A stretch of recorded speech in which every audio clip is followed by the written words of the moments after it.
just wait for the presentation. Right. So, now for something completely different. So I've been asked to talk about some of the fundamental research we do, and why I say it's different is we're not funded by the forest industry, we're funded by the Tertiary Education Commission, so it's an education focus, and we're funded to do fundamental research. And while Helen will follow me and talk about some of our applied research, what I'm going to talk about is cross-sector fundamental research, with one of our main outcomes being training the next generation workforce. And so, as it's education focused, PhDs and postdocs are really our bread and butter. So, who are we? So the Bioprotection Research Centre is one of 10 centres of research excellence in New Zealand. These are funded on a, at the moment, 6-year, highly competitive cycle. They can be in anything. So we are the only centre of research excellence that is considered before the farm gate. So we do cross-sector research. We have 7 partner organisations. So we're hosted by Lincoln University, but we have members from all these organisations, including some of the Scion people here today. We've been going since 2002, first research in 2003, so we've been through 3 cycles of funding so far. And we cover all the plant-based primary sectors, and so we try to do research across the sectors rather than replicate what's being done in the CRIs or in university and specific projects. So our mission is the sustainable reduction and prevention of damage to our land-based plant ecosystems from invertebrate pests, weeds and diseases. Now, it's a mission, but our research is investigator-led, and so it's the investigators that decide what is the world-leading research that we should be doing to advance the areas. What I want to do is give you a very quick snapshot of some of the research we're doing and what the potential implications are, because it's okay to do fundamental research, but we're not doing it for no reason. We want to actually improve the plant-based sectors in New Zealand.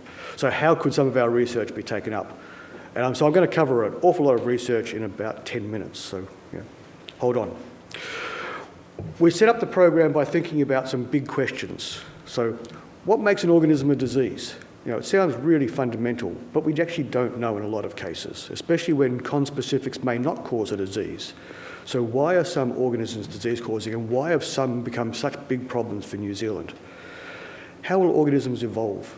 And evolution is a real-time event, and I'll give you a really good example of that in a moment. So we've got to consider that we're dealing with biology, they change. And the pathogens change, the controls we're trying to do, if they're biological, also change. Why are some species invasive in some places? Again, it sounds like a really basic question, but we don't know the answer in a lot of cases. And then how do organisms interact? And you've had a really good flavour at this conference about how everyone, you know, in science in general, we're starting to think it's more than just one organism. And when we set this program up 6 years ago, we were talking about the second genome, the other genomes that actually affect what you're trying to do. So, some examples of what we've been doing. So working on weed invasion and using a couple of weeds as examples and trying to answer some really fundamental questions. And you would think by now we know why weeds become invasive in New Zealand, but in most cases we don't. And we have a huge potential of plants in New Zealand that are exotic that are not weeds at the moment that can become weeds. So some of the basic findings of looking at a few weed species in New Zealand and the same species overseas is it actually is enemy release in a lot of cases. So the things that eat the plants overseas, we don't have those plants are thriving. It's not down to things like phenotypic plasticity, which we thought it might be. It's also due to climate niche shifts. And that's really important when you think about where we're going with climate change. So weeds are going to get worse. This also reinforces the approach that a lot of groups in New Zealand have taken, that go overseas, find the natural enemies, and if you can, bring them back and release them. It is a good strategy. This is a really interesting project.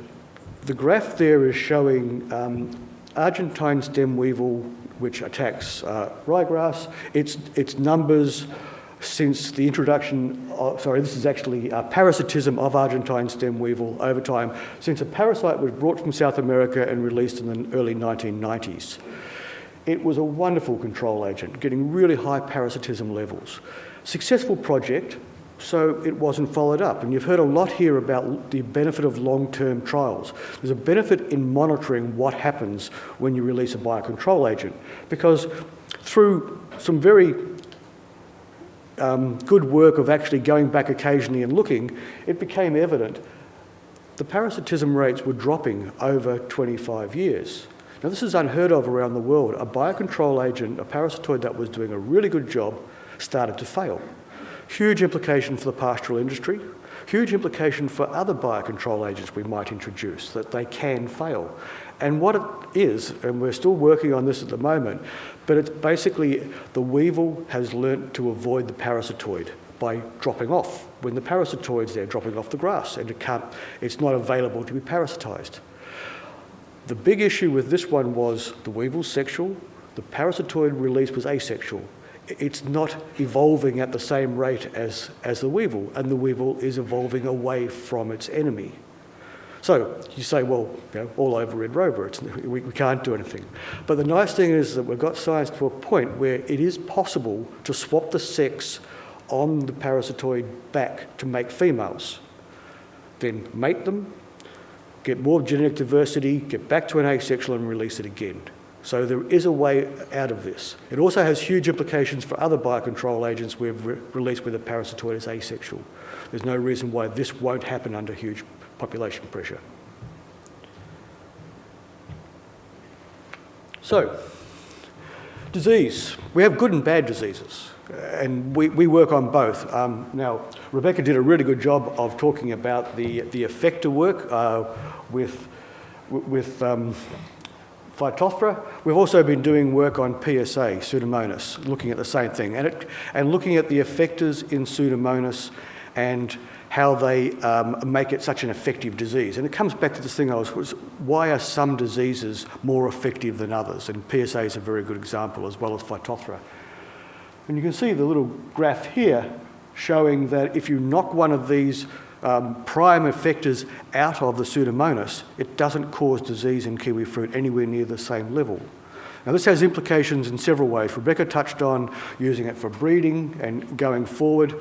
And Rebecca's part of this program, together with Massey University and also Plant and Food in Auckland. But you can also start to think about how you may be able to interfere with those effectors, how you may be able to come up with a way so that the pathogen can't actually recognise its host. And so there's whole new strategies we can come up with when we understand out of those 200 odd effectors that might be involved, which ones really are involved and which ones are driving the really serious diseases. Now, on the other side, we've been working on beneficial bacteria. So in this case, it's a group of bacteria that cause a disease in grass grub, one of our biggest pests around the country. And the interesting situation that the disease is encoded by an extra chromosomal plasmid. Only half of the strains in the field have this plasmid. Why? Why would a bacterium that is a very good pathogen against a big pest that's present almost everywhere, why don't they all have that plasmid? And on the other side, if there's a benefit not having the plasmid to their growth, why don't none of them have the plasmid? And why is it in equilibrium in these pastures?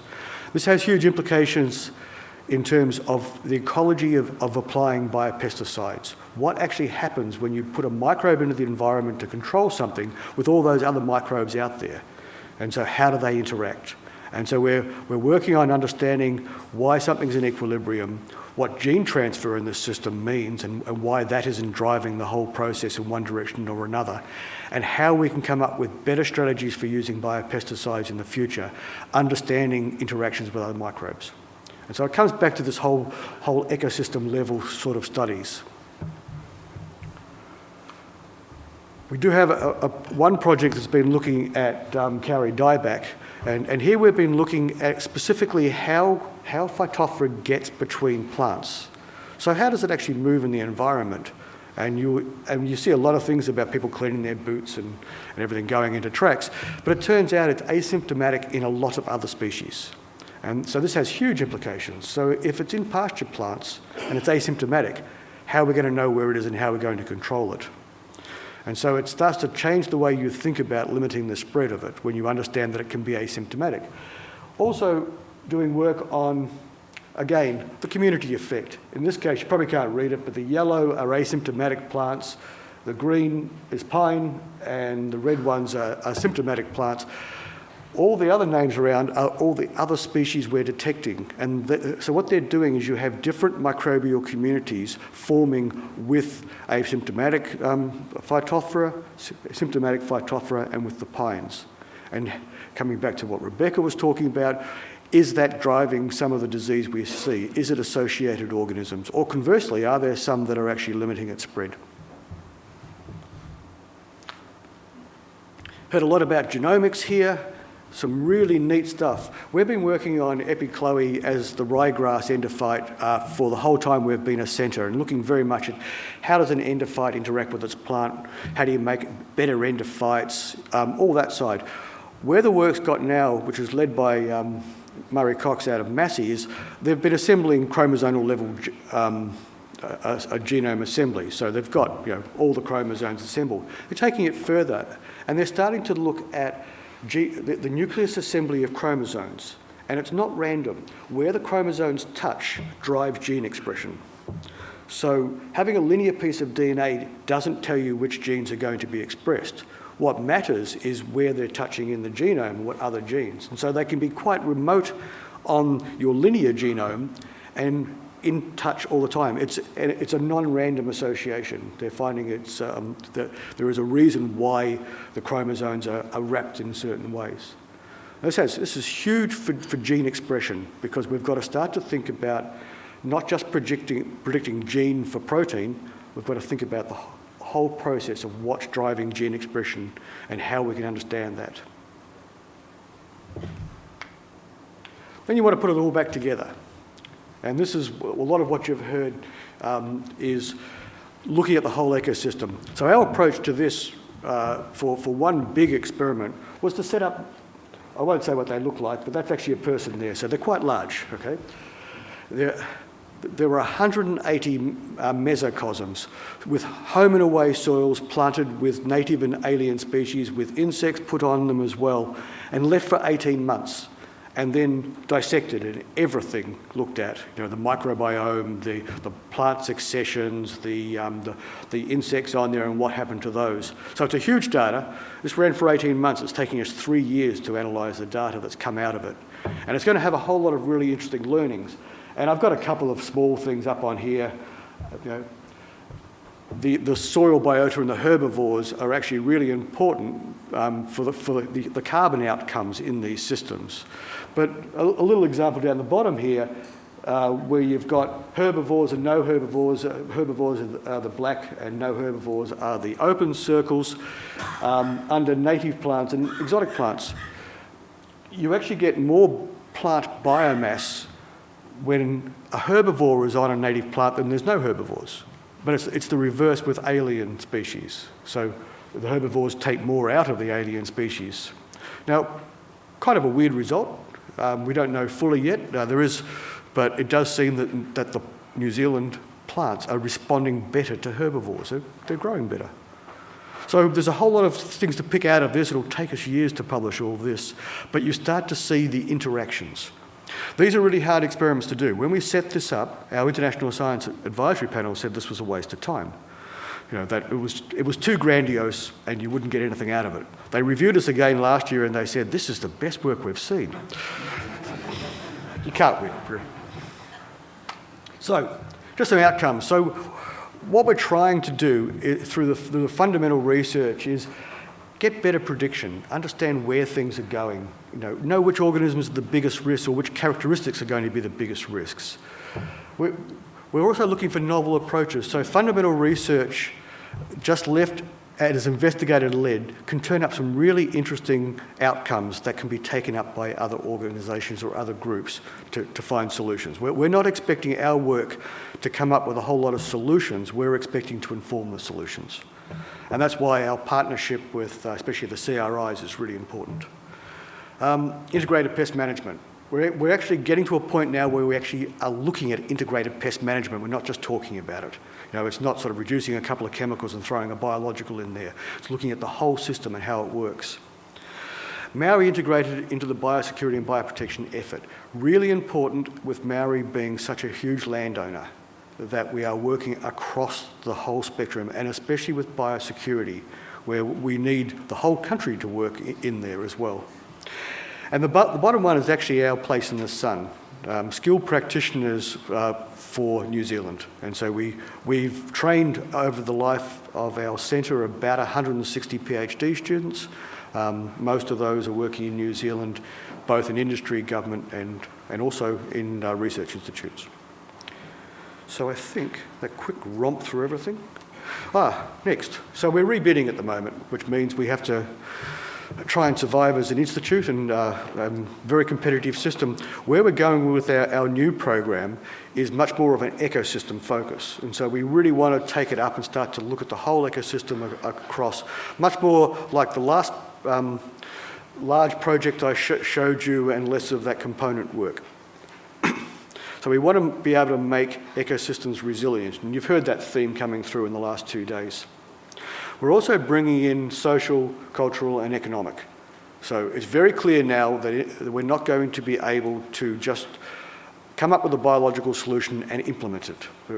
There are social license issues, there are cultural issues. If we don't understand those and bring everyone along for the ride, we're not going to change anything. And that's going to be very important going forward. And I think that is me. Thank you.